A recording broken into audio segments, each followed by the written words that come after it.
ഇന്നൊരു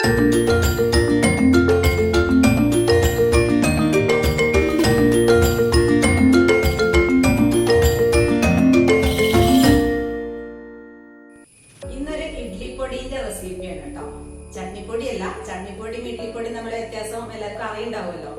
ചട്നിപ്പൊടി എന്ന് പറയുമ്പോൾ അതില് തേങ്ങ പീര അല്ലെങ്കിൽ നമ്മളുടെ തേങ്ങ ചിരകിയത് അങ്ങനെ എടുത്തിട്ട് അത് ഡ്രൈ റോസ്റ്റ് ചെയ്തിട്ട് നമ്മൾ ഉണ്ടാക്കുക. ഇതില് നമ്മള് പരിപ്പ് വകകൾ മാത്രമേ പൊടിച്ചെടുക്കുന്നുള്ളൂ. അറിയാത്തവർക്ക് വേണ്ടി പറഞ്ഞതാണ് കേട്ടോ.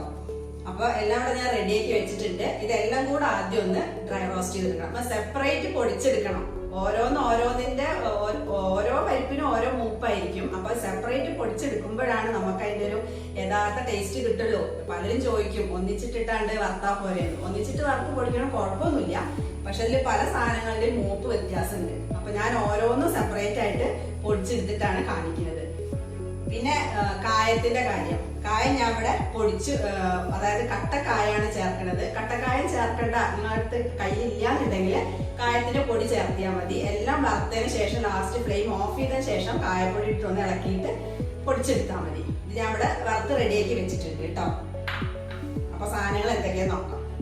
ഇവിടെ കായം ഞാൻ വറുത്ത് റെഡിയാക്കി വെച്ചിട്ടുണ്ട്. അതേപോലെ തന്നെ പൊട്ടുകടല, ഇതിന്റെ അളവ് ഞാൻ ഓരോന്നിന്റെയും ഇടുമ്പോ പറയാം കേട്ടോ. പൊട്ടുകടല എടുത്ത് വെച്ചിട്ടുണ്ട്, കടലപ്പരിപ്പ്, വെളുത്ത എള്ളാണ് എടുത്ത് വെച്ചിട്ടുള്ളത്, പിന്നെ പിരിയമുളക്, ചെറുപയർ പരിപ്പ്, ഉഴുന്ന് പരിപ്പ്, കറിവേപ്പില. അപ്പൊ ഇനി ഓരോന്നായിട്ട് വറുത്തെടുക്കാം കേട്ടോ. ഞാൻ ഓരോന്നായിട്ട് വറുത്തെടുക്കുന്നതിന് പകരം പൊടിച്ചെടുക്കുക എന്നാണ് പറഞ്ഞു തോന്നുന്നു. പറഞ്ഞതിൽ ചെറിയൊരു മിസ്റ്റേക്ക് പറ്റിയിട്ടുണ്ട്. ഓരോന്നും സെപ്പറേറ്റ് വറുത്തെടുക്കാം കേട്ടോ. അപ്പൊ ചീനച്ചട്ടി അത്യാവശ്യം ചൂടാവട്ടെ.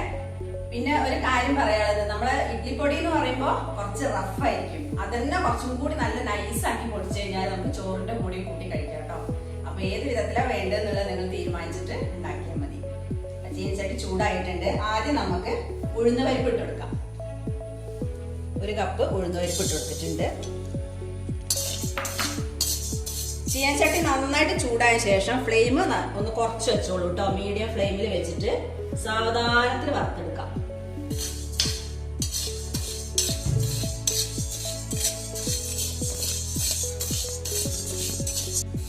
അപ്പൊ ഒരു മീഡിയം ഫ്ലെയിമിൽ ഇട്ടിട്ട് സാവധാനത്തിൽ നന്നായിട്ട് ഒരേപോലെ മൂത്ത് വരുന്ന പോലെ എടുക്കാൻ മതി കേട്ടോ. എന്നാൽ നമുക്ക് നല്ല രുചി ഉണ്ടാവില്ല, വറവ് സ്വാദ് വരുള്ളൂ കറക്റ്റ് ആയിട്ട്. അതേപോലെ തന്നെ ഈ ഉഴുന്നുപരിപ്പ് തോലോട് കൂടിയിട്ടുള്ള ഉഴുന്നുപരിപ്പ് ഉണ്ടല്ലോ, അതാണ് നിങ്ങളുടെ കയ്യിലുണ്ടെന്നുണ്ടെങ്കിൽ അതെടുത്താലും മതി. അതും ഇതേ അളവ് തന്നെയാണ് കേട്ടോ. ഇപ്പൊ കണ്ടില്ലേ, ആ ഒരു കളറൊക്കെ മാറി ഒരേപോലെ മൂത്ത് കിട്ടിയിട്ടുണ്ട്.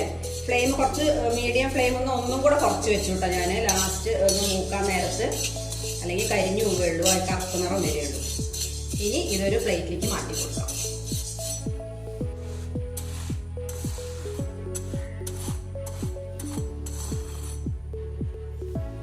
ഇനി അടുത്തത് കടലപ്പരിപ്പാണ് കേട്ടോ. ഉഴുന്നുപരിപ്പ് നമ്മൾ എത്രയാണോ എടുത്തത് അതേ പാത്രത്തിൽ അളന്നെടുത്തോളൂ.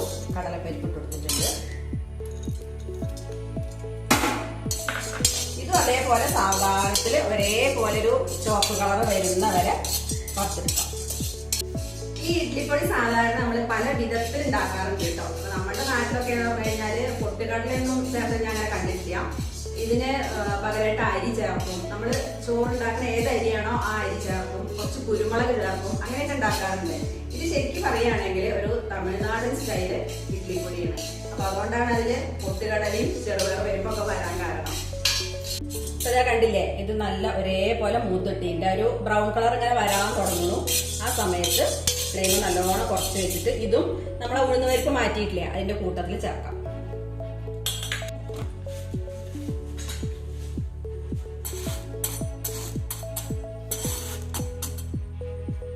ഫ്ലെയിം നല്ലോണം ഒന്നും കൂടെ ലോ ഫ്ലെയിമിൽ വെച്ചിട്ട് വെളുത്ത എള്ള് ചേർത്തോളൂ. വെളുത്ത എള്ളോ അല്ലെങ്കിൽ കറുത്ത എള്ളോ ഏതായാലും കുഴപ്പമില്ല. അത് ഞാനൊരു 1/2 കപ്പ് എടുത്തിട്ടുണ്ട് കേട്ടോ. ഈ എള്ളൊക്കെ പെട്ടെന്ന് പൊരിയും, നല്ലോണം പൊരിയണം. പൊരിഞ്ഞാൽ മാത്രമേ നമുക്ക് ഇതിൽ ചേർക്കുമ്പോൾ ആ ഒരു ടേസ്റ്റും ആ ഒരു സ്മെല്ലൊക്കെ കിട്ടുള്ളൂ. അതുകൊണ്ടാണ് ഒന്നിച്ചിട്ട് വറക്കുമ്പോൾ ഇതിന്റെ മൂപ്പ് ശരിയാവില്ല. മറ്റേതിന് മൂപ്പ് കൂടുതലല്ലേ. അപ്പൊ ഇത് ഇട്ട് കഴിഞ്ഞാല് ഇത് പെട്ടെന്നാവും, അതാവില്ല. അങ്ങനത്തെ പ്രശ്നം വരണ്ടാന്ന് വിചാരിച്ചിട്ടാണ് കേട്ടോ സെപ്പറേറ്റ് വറുത്തെടുക്കാന്ന് പറഞ്ഞത്. ഇപ്പൊ ഇതും കളറ് മാറി തുടങ്ങി കേട്ടോ. ഒരു മിനിറ്റും കൂടെ ഒന്ന് ഇളക്കി കൊടുത്തിട്ട് പ്ലേറ്റിലേക്ക്. 1 കപ്പ് 1/2 കപ്പ് കരിയരുത് കേട്ടോ, പ്രത്യേകം ശ്രദ്ധിക്കണം. വെള്ളമൊക്കെ പെട്ടെന്ന് മൂത്ത് വരുന്ന ആയതുകൊണ്ട് ഒപ്പം നിന്ന് ഇളക്കുക തന്നെ വേണം, ഇല്ലാന്നുണ്ടെങ്കിൽ കരിയും.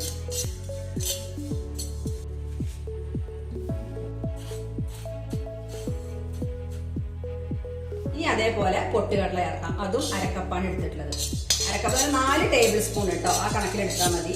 ഇത് ബൗളിൽ കാണുമ്പോൾ അരക്കപ്പായിട്ട് തോന്നുകയാണ്. 4 ടേബിൾ സ്പൂണാണ് ഞാൻ എടുത്തിട്ടുള്ളത്. ഇതും അതേപോലെ സാധാരണത്തിലൊന്ന് പൊരിഞ്ഞ് വരുന്നവരെ വറുത്തെടുക്കാം.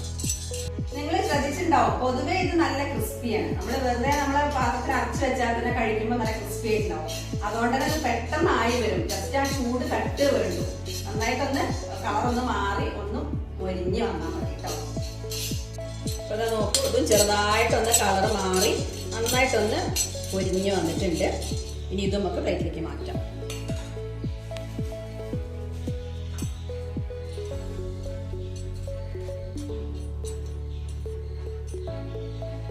ഇനി അടുത്ത ചെറുപയർ പരിപ്പാണ്.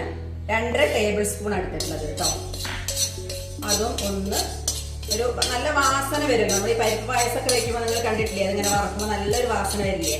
അപ്പൊ നല്ല ലോ ഫ്ലെയിമിലിട്ടിട്ട് നന്നായിട്ടൊന്ന് ചൂടാക്കി എടുത്താൽ മതി. ആ വറവ് സ്വാദ് വരണമെന്ന് മാത്രമേ ഉള്ളൂ. ഇതാ ഇത് കണ്ടില്ലേ, നല്ല വാസന വരുന്നുണ്ട്. ആ ഒരു കളറും ചേഞ്ച് ആയിട്ടുണ്ട്. ഇനി ഇതും കൂടെ മാറ്റാം.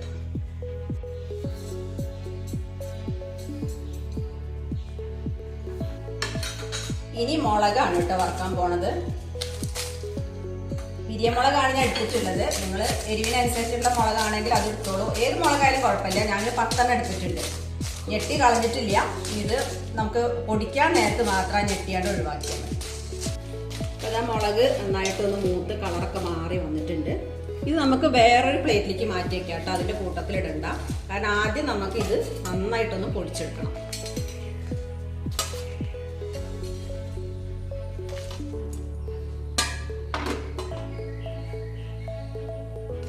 ലാസ്റ്റ് കറിവേപ്പിലയും കൂടി ഇടും കേട്ടോ. കറിവേപ്പില കുറച്ചും കൂടിയൊക്കെ ചേർക്കാട്ടോ. എൻ്റെ അടുത്ത് പിന്നെ ഇതേ ഉള്ളൂ, അതുകൊണ്ട് മാത്രമാണ് കുറച്ചിട്ടത്. അത് നന്നായിട്ടൊന്ന് ക്രിസ്പി ആവണം, ചൂടായാൽ മതി. അതാ കറിവേപ്പില നല്ല ക്രിസ്പി ആയിട്ട് വന്നിട്ട് ഫ്ലെയിം ഓഫ് ചെയ്യാം കേട്ടോ. ഈ ചൂട് കിടന്നിട്ട് ഒന്നും കൂടെ ഇറക്കി കൊടുത്തിട്ട് മുളകിന്റെ കൂടെ പ്ലേറ്റിലേക്ക് മാറ്റാം.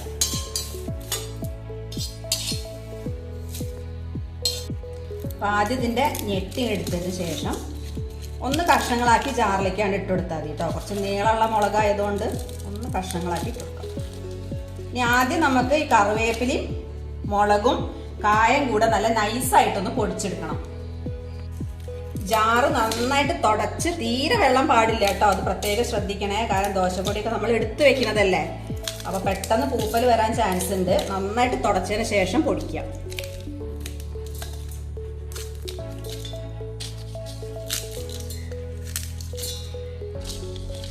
അപ്പൊ മുളക് എല്ലാം ഇട്ട് കൊടുത്തിട്ടുണ്ട്. ഇനി കൂടെ കറിവേപ്പിലും കൂടി ഇട്ട് കൊടുക്കാം. അതിന്റെ കൂടെ ഒരു കഷ്ണം കട്ടക്കായ കേട്ടോ, അത് വറുത്ത് വെച്ചതാണ്. ഇത് നൈസായിട്ട് പൊടിച്ചിട്ട് വരാം. അതാ നല്ല നൈസായിട്ട് പൊടിച്ചു തുടങ്ങിയിട്ടുണ്ട്. ഇനി കുറേശ്ശെയായിട്ട് പരിപ്പെല്ലാം കൂടെ ഇട്ട് കൊടുക്കാം കേട്ടോ. അത് നന്നായിട്ട് ആറിയിട്ടുണ്ട്. കൂടെ ഉപ്പും ചേർത്തിട്ട് പൊടിക്കാം.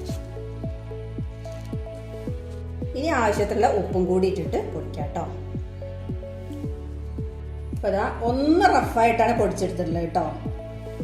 ഇനി ഈ പാത്രത്തിൽ മാറ്റാം. ഇതേപോലെ ബാക്കിയുള്ളതും കൂടി പൊടിച്ചെടുക്കാം. അപ്പൊ ഇതാ ബാക്കിയുള്ളതും കൂടി ഇതേപോലെ പൊടിച്ചു കൊണ്ടുവന്നിട്ടുണ്ട് കേട്ടോ.